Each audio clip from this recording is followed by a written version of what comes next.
Bonjour à tous, bienvenue dans le podcast de Croissance Plus, What If No Limits. Aujourd'hui, nous recevons Fabien Paget. Bonjour Fabien. Bonjour Céline. Ravi. Fabien, tu es fondateur de 17 Sports, qui est la première agence d'impact dans le domaine du sport. Et d'ailleurs, le 17, je crois, est assez symbolique, puisqu'il fait référence aux 17 ODD. Exactement. Tu vas nous en dire beaucoup plus, mais ça montre un engagement fort de la part de 17 Sports. Fabien, tu es très jeune, mais je vais te demander de nous présenter ton parcours, qui tu es, qu'est-ce qui a précédé la création de 17 Sports. D'accord, merci Céline. Écoute, mon parcours, donc ma carrière, je dirais professionnelle, a débuté en 2004. J'ai toujours, moi-même étant sportif, j'étais sportif semi-professionnel dans le domaine du tennis. J'ai toujours voulu travailler dans le domaine du sport très tôt. Et j'ai commencé ma carrière en 2004 au sein de Nike France au département marketing, relations avec les athlètes. Donc c'était une belle école, une belle expérience évidemment. Et puis j'ai eu une deuxième expérience en tant que directeur marketing et commercial d'une académie de tennis qui forme des grands champions. Belle expérience également où j'ai vraiment eu pas mal de responsabilités et qui m'a amené à vraiment apprendre personnellement et professionnellement.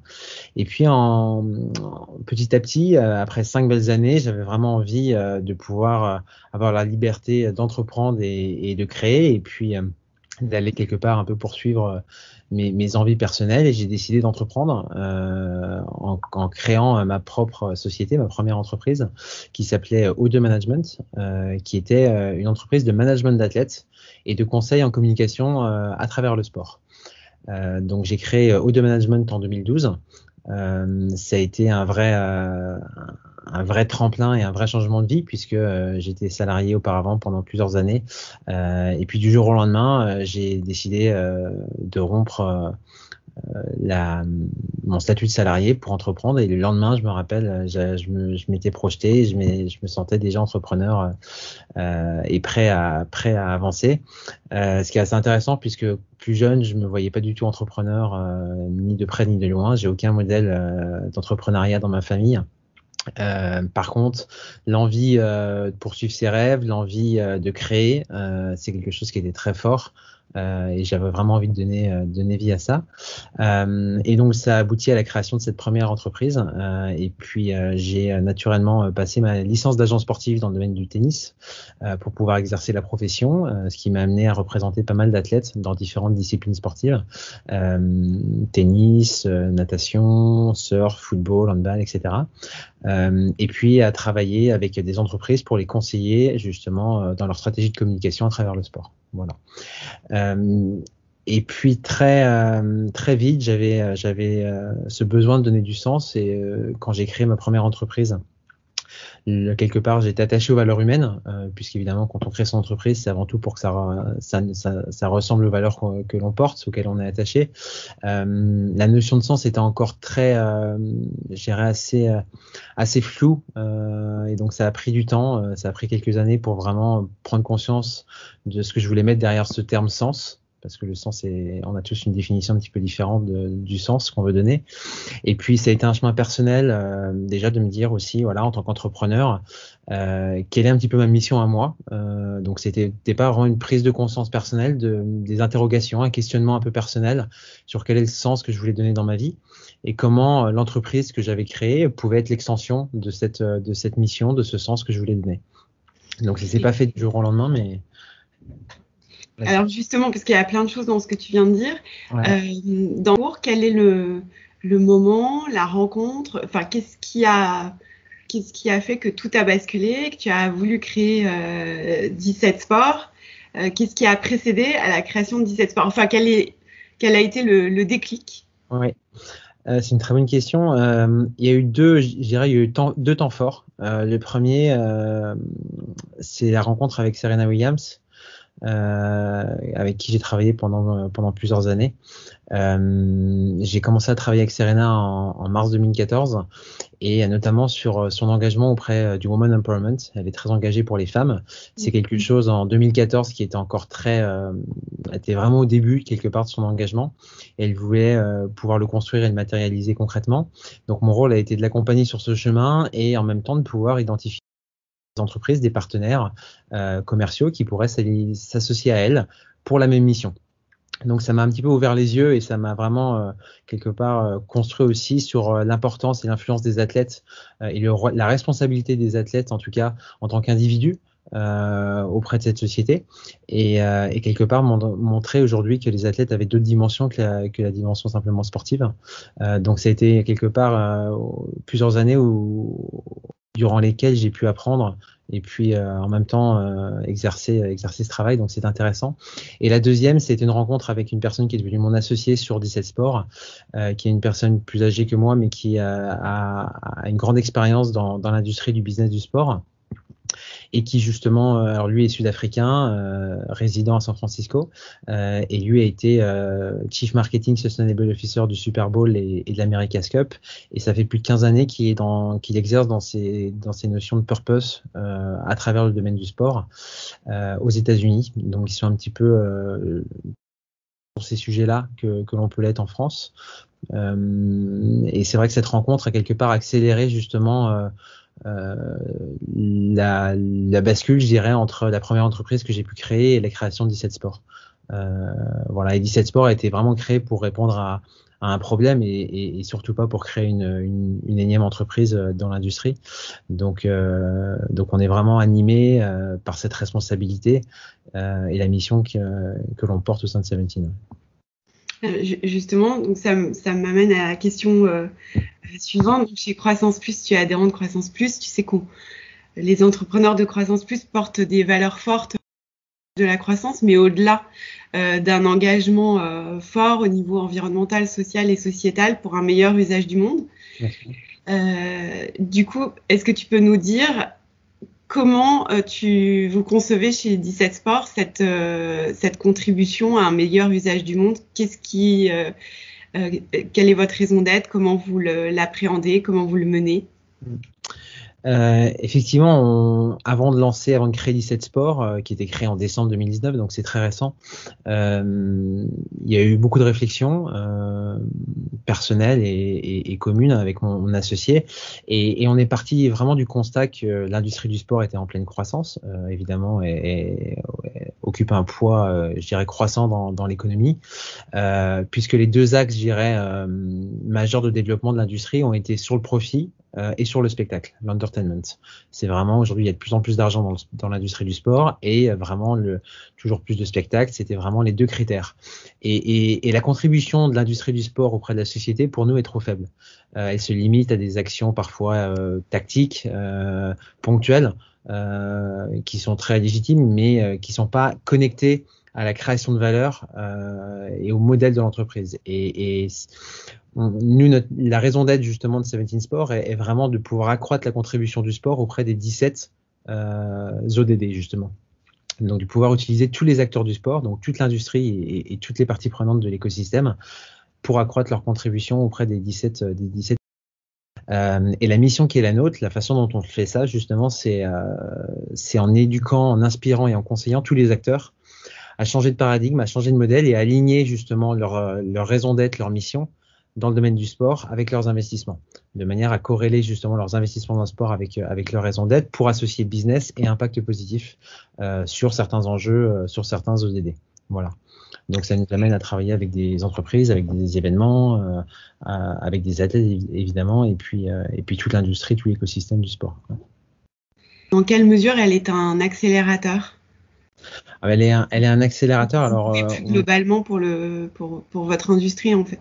Le sport, c'est le miroir de la société. Donc, je dirais, c'est aujourd'hui le monde se transforme très vite. Je pense que la transformation sociétale que l'on vit est aussi forte que la transformation digitale il y a quelques années. Je pense que c'est une vraie transformation puisque les consommateurs, les collaborateurs aujourd'hui attendent du monde privé, des organisations qu'elles s'engagent pour autre chose que simplement générer du profit. Et ça va aller crescendo justement avec la nouvelle génération aussi des millennials, des étudiants qui arrivent sur le marché du travail. Donc c'est une vraie, il y a une vraie prise de conscience à adopter. Et je pense que les dirigeants doivent quelque part être animés par cette responsabilité de penser long terme et d'aller au-delà de simplement le regard, je dirais, du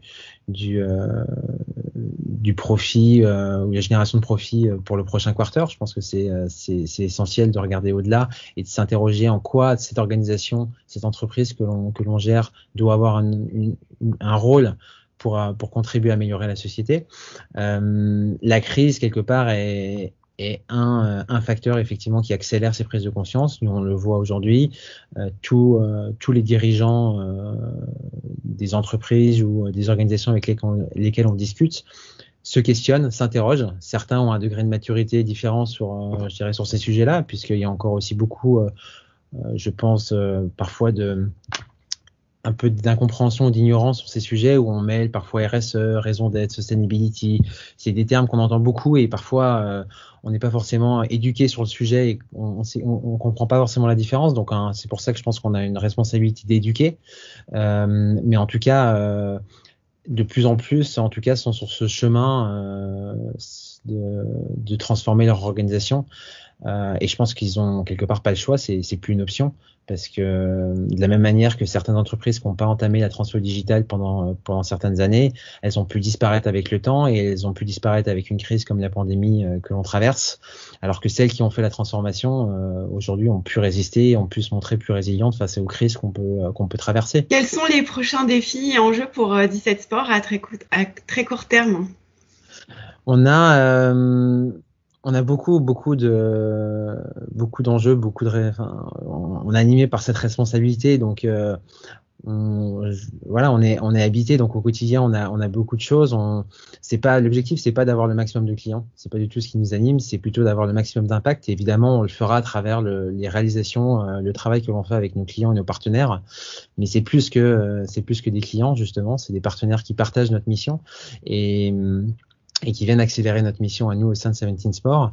Donc à terme, en tout cas, à court terme, c'est de pouvoir vraiment sensibiliser, éduquer tous ces dirigeants, tous ces leaders justement à comprendre qu'aujourd'hui on peut associer profit, business, croissance et puis impact positif, et que les deux, on peut créer aujourd'hui, on peut générer de la valeur à la fois financière, sociale, environnementale, et que c'est pas forcément dissocié l'un de l'autre. Donc on est vraiment animé par ça au quotidien. Je pense que le reste après suivra.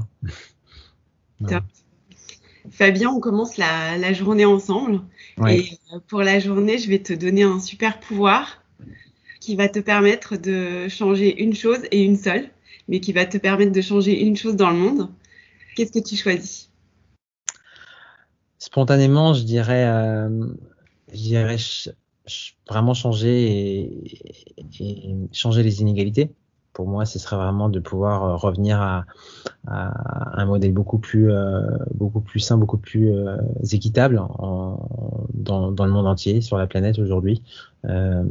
Pour moi, c'est essentiel et malheureusement, on sait que le modèle traditionnel du capitalisme a créé toutes ces inégalités. Je pense qu'il faut revenir à ça. Donc, si j'avais un super pouvoir, ce serait vraiment de transformer ça pour que on ait tous que la création de valeur soit vraiment répartie équitablement entre tout le monde.